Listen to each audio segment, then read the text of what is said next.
I want to begin by thanking the amazing Michiganders who have stepped up to help others who are suffering in the COVID-19 crisis. During these difficult times, I have seen the best in people. I've seen what makes Michigan so special, and I've been reminded by why I'm so proud to be a Michigander. Since I took office, my administration and I have been committed to lead with transparency and honesty. Obviously, when I took office 15 months ago, neither I nor anyone could have anticipated we would be confronting a global pandemic. So today we have to have a very candid and open, important conversation with you. In just 13 days, we've gone from 0 to 1,232 confirmed cases of the coronavirus COVID-19. It has doubled over the weekend. This virus is spreading exponentially. And in the ordinary situation, if you get sick, you can go to the hospital. We know that the medical team would have the appropriate personal protection equipment like masks and face shields and gowns. They'd prescribe some medicine and you'd be okay. But COVID-19 is a global pandemic. It's a novel virus. There's no cure, there's no vaccine. The only tool that we have to fight it at the moment and to support our healthcare system to respond is to give them the opportunity by buying some time. And let me tell you why that's so important. We have roughly 10 million people in our state. There is a model that anticipates that if we stay on our current trajectory, just like Italy, over 70% of our people could get infected with COVID-19. Of that 7 million people projected, about 1 million of them would need to be hospitalized. Let me give you a little perspective here. We have about 25,000 acute care beds in Michigan. Think about that. That's where we are headed currently. So stopping the spread of this virus is really the most important tool that we have right now to keep our communities safe. That means without aggressive additional measures, more people will get sick, more people will die, and our economy will suffer longer. Without additional aggressive measures, soon our hospitals will be overwhelmed.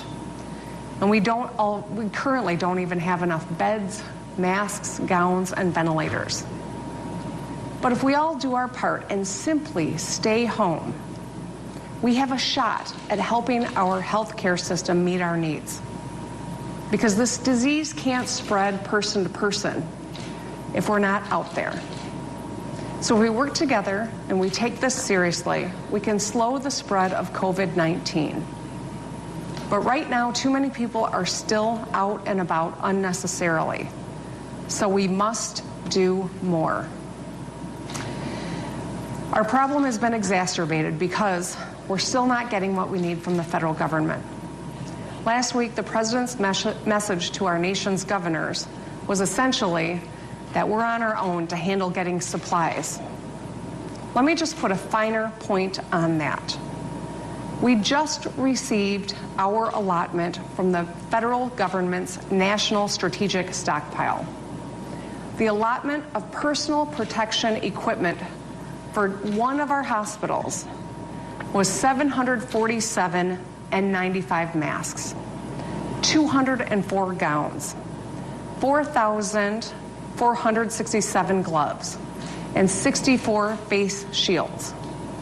Now, with the exception of the gloves, that allotment is barely enough to cover one shift at that hospital. Not even a full day's worth of shifts, one shift. So while I can't do overnight what the federal government should have done over the course of months in planning, my team and I are working 24/7 to secure the things we need. So far, we have secured more than 4 million gloves, 4 million N95 masks, and thousands of gallons of hand sanitizer, thanks to Michigan businesses, Michigan companies, Michigan distilleries, and Michiganders who are pitching in. And while that's a source of pride and that is good, it is nowhere near enough. Now is the most crucial time for us to come together to protect ourselves and our families. We must work together to bend the curve. We must do more to curtail community spread so our health system has a fighting chance. Today I'm issuing a stay home, stay safe executive order for all Michiganders, and it goes into effect just after midnight tonight for at least the next 3 weeks. Without a comprehensive national strategy, we, the states, must take action. We are joining a number of other states that have started, and I anticipate many will follow. States like Ohio and Illinois, New Jersey, California, and many others, including New York. We are doing this because it is absolutely necessary to protect the health of our people. The goal here is simple: stay home, stay safe, save lives. This will be temporary. This intervention is important to buy time so we can create surge capacity in our hospitals, so we can ramp up testing and develop therapeutic drugs that may lower hospitalization and fatality rates. Please know that even with today's action, the number of cases will go up yet today, tomorrow, in the days ahead. It will take some time for us to impact this. We will be continually evaluating the data, the science, the impact on our health. It is going to take greater testing. We've made strides, but we must do more so we can understand what the challenge is that we are confronting, so we can draw conclusions based on data. It's been observed, if it were possible to wave a magic wand and make all Americans freeze in place for 14 days, 6 feet away from one another, the whole epidemic would sputter to a halt. It's on all of us to do our part.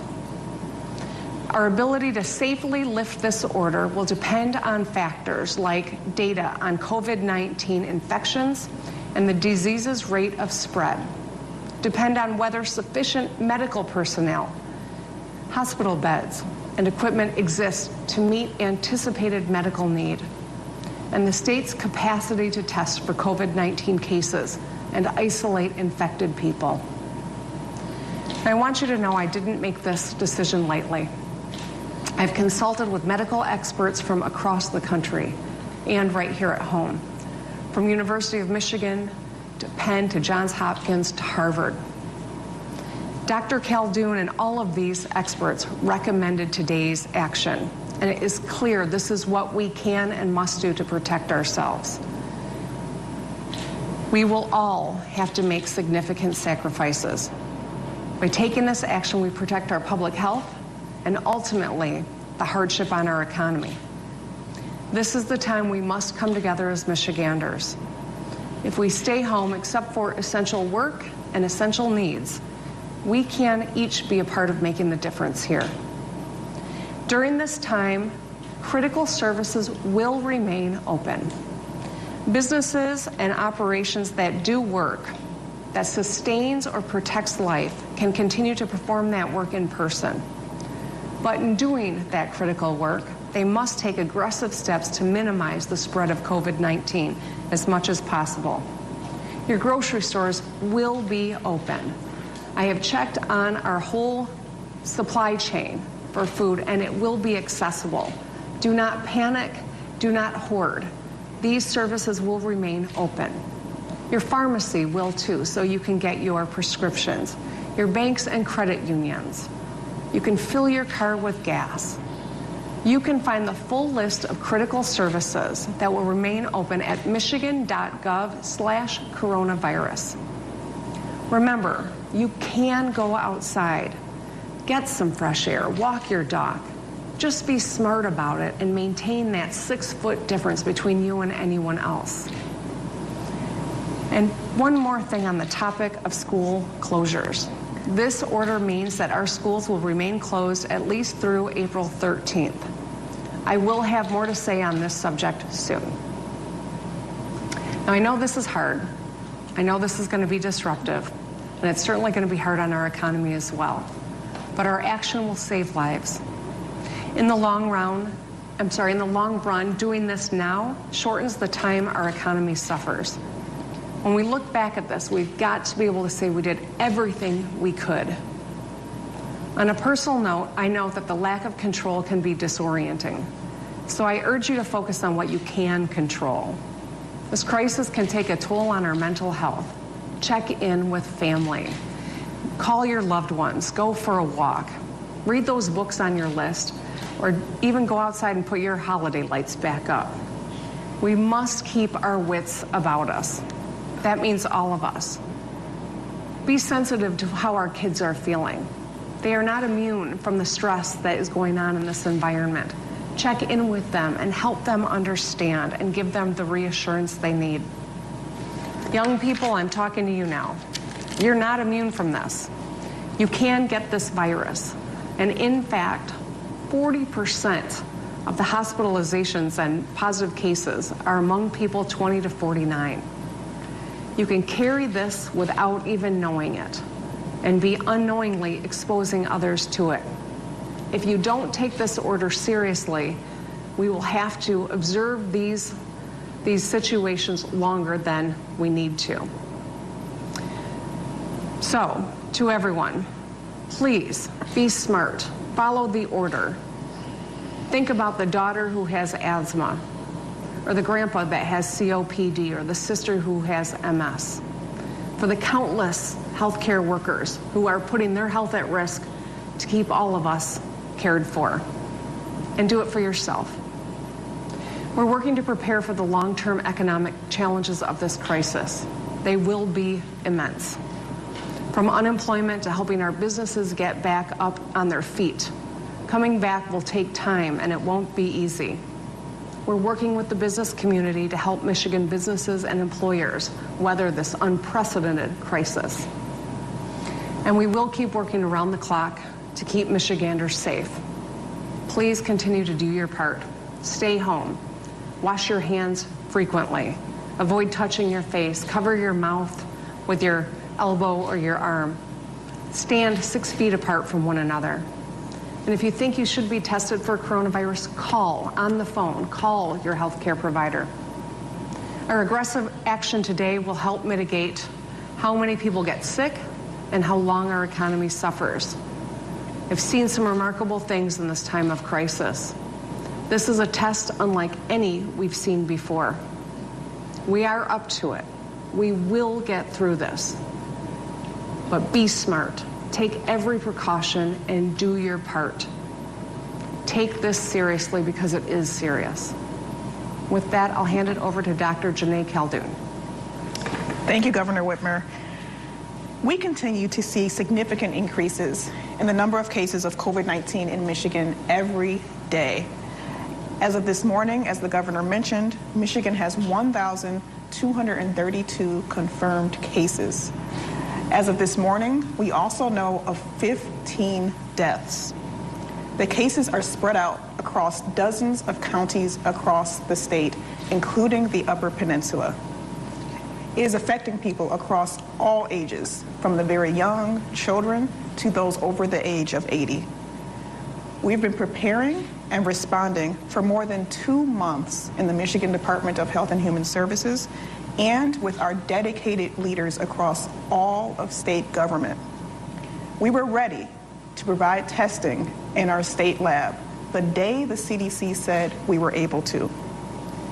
We have more than tripled the number of tests we can run in our state lab, and we have worked to build a system across the state where other hospitals and private labs can send us their data so we can share it with the public and accurately track cases. Now we can test at least 1,000 people a day, and that number continues to grow. We are also working diligently to make sure we can improve our reporting infrastructure so that everyone can get an accurate picture of the number of negative tests that are being completed in the state.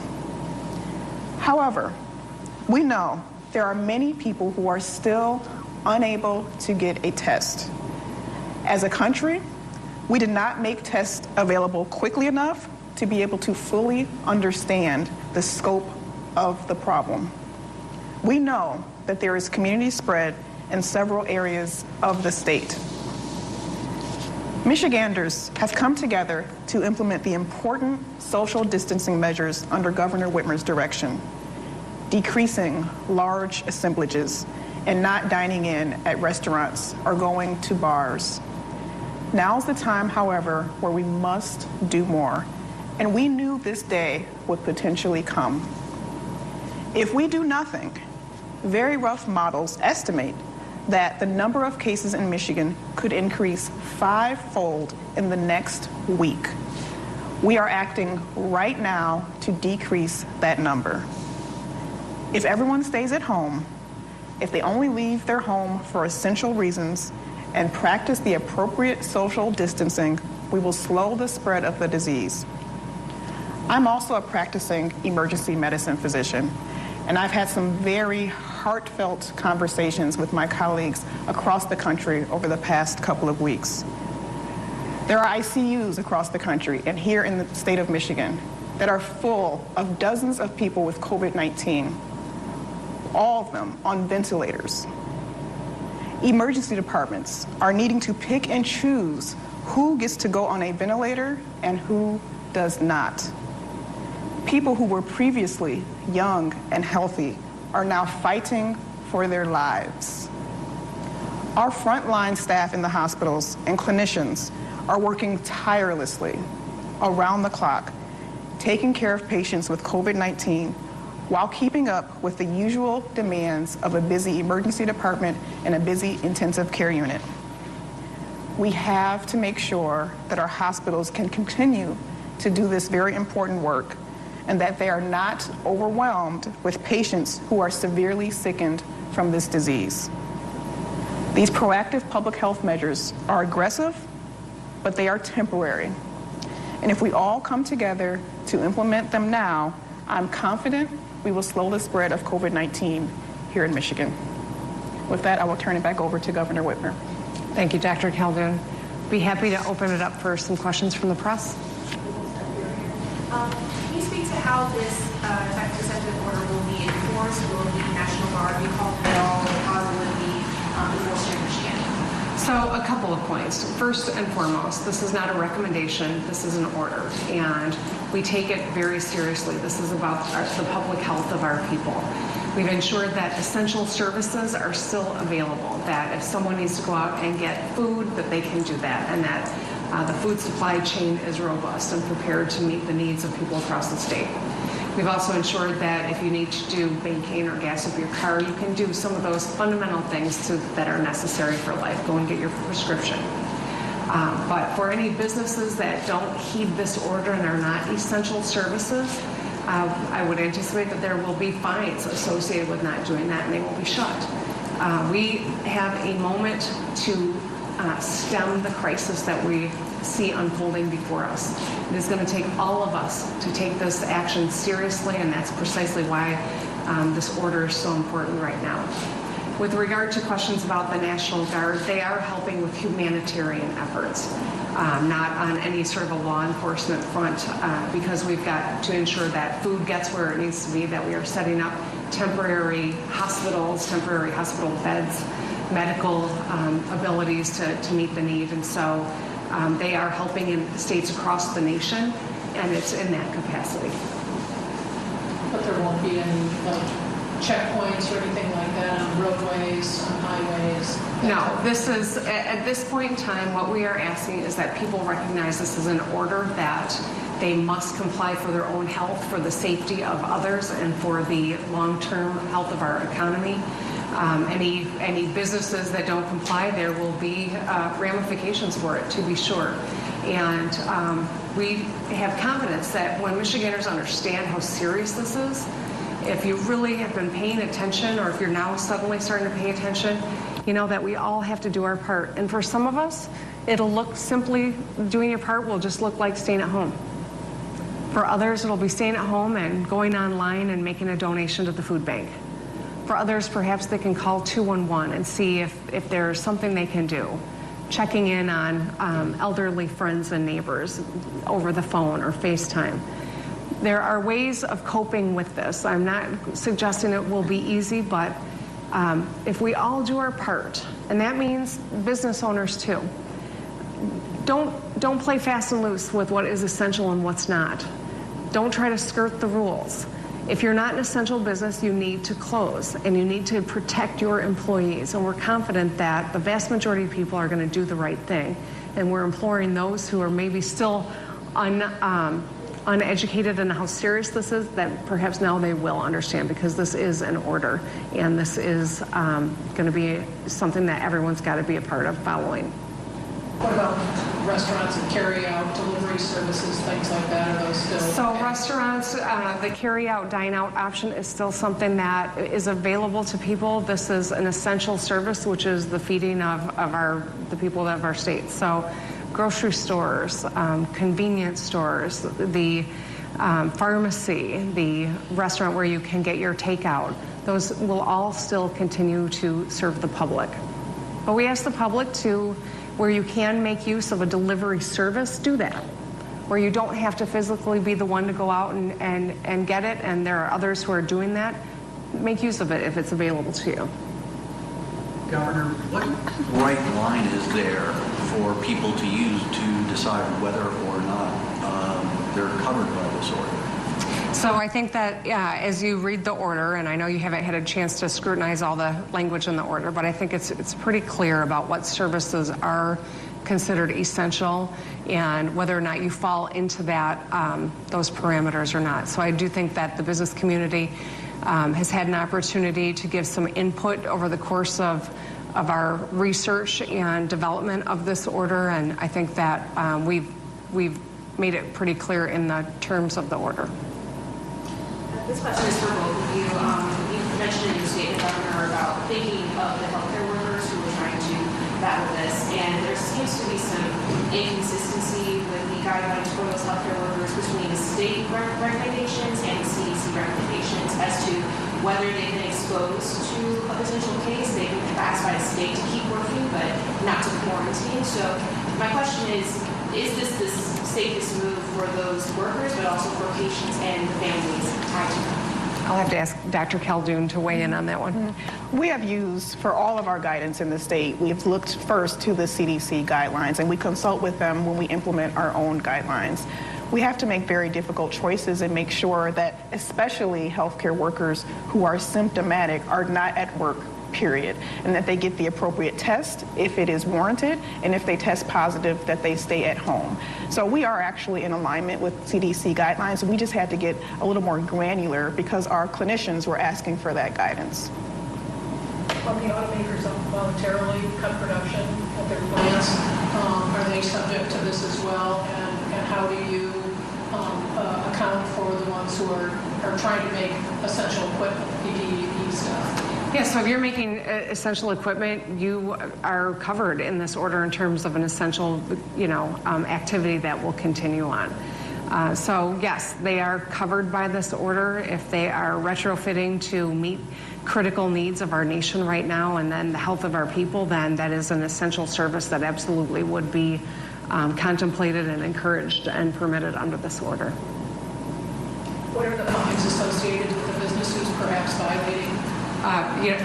Kathy, the fines, we'll have to give you some more information on exactly what that looks like. I can tell you that the director of the Health and Human Services Department is the primary when it comes to assessing and writing those. So I think that's, we'll have to give you a little more information when we have a moment. Governor, you touched on this, but what changed or occurred or didn't occur to make you ramp up the earlier, basically, advice as opposed to an order with consequences? Well, a couple things. First of all, exponential growth. We know that we are not capable of testing everyone who needs to be tested because we don't have enough tests from the federal government. Despite that, we've seen exponential growth in the number of presumptively positives. We know the trajectory that we're on, and I've talked to Dr. Khaldun and experts across the country, and it became very clear that our healthcare system is quickly going to get overwhelmed. And without the support of the PPEs and all of the other essential pieces of protection that we need and the resources and the bandwidth for our hospitals, we have to be aggressive in curtailing the community spread. And it's by keeping people away from each other. It's what we know is that there still are gatherings happening, that there still are people that are out and about conducting their lives as though we are not living in the midst of a global epidemic. We don't have beaches that are open right now, but we all saw the footage, and I can't for the life of me figure out why anyone would want to congregate in this era. But the fact of the matter is we still have people that are doing it, and that's why we've got to be really clear about the seriousness of this and put the full weight of an executive order behind it. So these are all different pieces of it. But I'll tell you, the current trajectory we're on looks a lot like Italy. And if you've seen any of the coverage about what's happening in Italy, what it means for their economy, but most importantly, what it means for the lives of the Italian people, you know we've got to do everything in our power to keep that from happening here in Michigan. And I shared with you one anecdote about younger people being as susceptible as older people. There's been this misperception that if you're young, you're not susceptible to COVID-19. The fact of the matter is, in America, we are seeing severe consequences in our younger people in ways that they haven't seen in other parts of the world. And I've talked to more than one physician who has observed, and perhaps, there's too little science to know precisely if this is what's going on, but vaping is a lot more popular in the United States than it is elsewhere, and that compromises your respiratory system and makes you more susceptible to respiratory illness. And so this is a crisis that we are feeling in ways that other parts of the world hasn't even experienced. Regarding elections, this order goes into April, but we're wondering if May elections may be impacted by this, if you think they should be postponed? So we are working with the Secretary of State as well as the legislative leaders to assess if there are ways that we can improve the ability for people to cast their votes at home. That's a conversation that's been started. I would anticipate that it will take on, additional energy this week, and we may have something to share with you later. Yeah, we want to make sure people are able to vote and to vote safely. Are temporary hospital structures going up?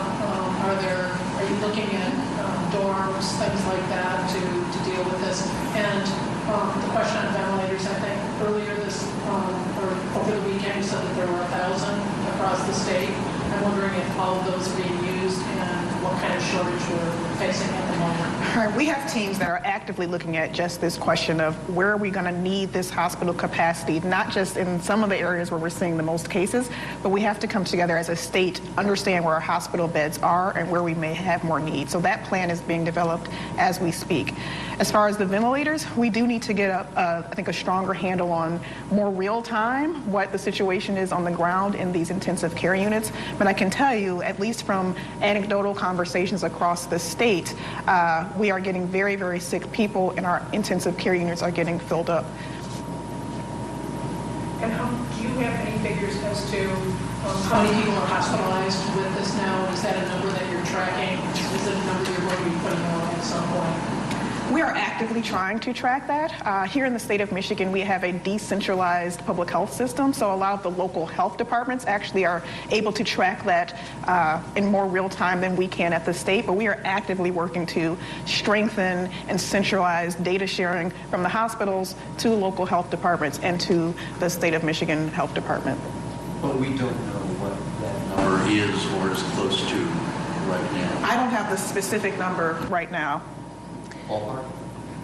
There are dozens of people who are, at least dozens of people who are in intensive care units as we speak. I don't want to misspeak and give you a wrong number, but I know there are several individuals, dozens, who are hospitalized at this point.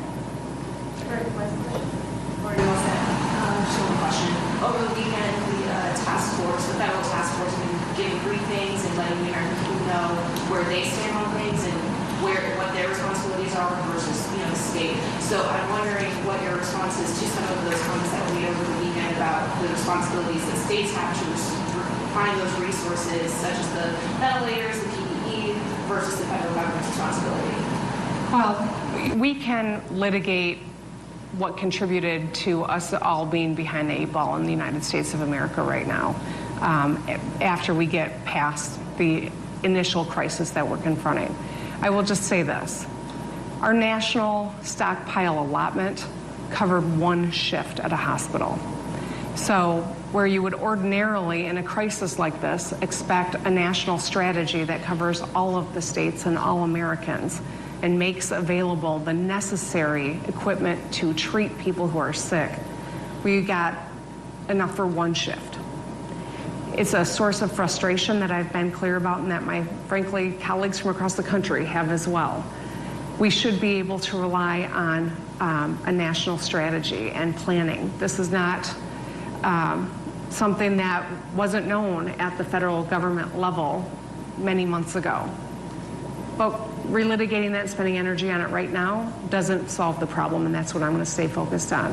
And that's why my team and the State Emergency Operations Center is working so hard with Michigan businesses, with businesses outside of Michigan, to procure the masks and the face shields and the gowns and all of the different pieces of equipment that are necessary so that we can treat people. That's why the healthcare situation is so dire, and that's why taking an aggressive action like stay home is so crucial to our ability to meet the needs of our people. And so we're going to continue doing that as people who are listening, who are paying attention, have been reaching in. We're grateful for that. We've been able to do a lot because people have offered to help. And where there's additional opportunities like that, we are going to avail ourselves of it. Because at this point in time, I think the governor from Illinois said it. It is governor versus governor trying to get as much as they can for our states. It shouldn't have to be that way. If the federal government had done some planning on the front end, we would be in a lot better shape. But here we are, and we all got a job to do for the people that we serve. I'll just conclude with this. Tough times don't last, but tough people do. Michigan and this country has been in crises before, and we've called on our countrymen and countrywomen to step up to the challenge to meet the need. And Michigan played a huge part in winning World War II as the arsenal of democracy. Right now, we are calling on everyone to do your part. We need to get through this crisis together, and we need everyone to do their part. So we're asking, stay home, stay safe, save lives. That's the most important thing that we can all do right now. Observe these orders, take care of yourself, and stay home. All right, that was Governor Gretchen Whitmer as she announced her new executive order, which is stay home, stay safe, which is essentially if you're a non-essential business for the next 3 weeks, the governor asking people to stay home. Really not asking. She pointed out that this is not an ask. This is an order for folks that are in non-essential roles. Some places that will stay open, places like grocery stores, pharmacies, restaurants can still do those takeout orders that they have been doing. But again, the governor pointed out that we have seen a sharp increase in the number of COVID-19 cases that we have seen here in the state of Michigan. The new number that the governor went over today stands at 1,232. That's a nearly 200 case increase since yesterday. She also said that our deaths jumped from 9 up to 15. So the governor urging everyone to take this very seriously, talking about the number of people that are in the hospitals, number of people that are in the ICUs right now. And talked a lot about the supplies or lack thereof that a lot of the hospitals across Michigan are seeing. She says she and her team have been hard at work trying to secure extra materials, things like masks and gloves and aprons as well for those folks that are working in the hospital. So still a lot of work to do. This was a lot of information from our governor, so we are putting all of this online for you at woodtv.com, so you can go there to find all the latest information with this new executive order.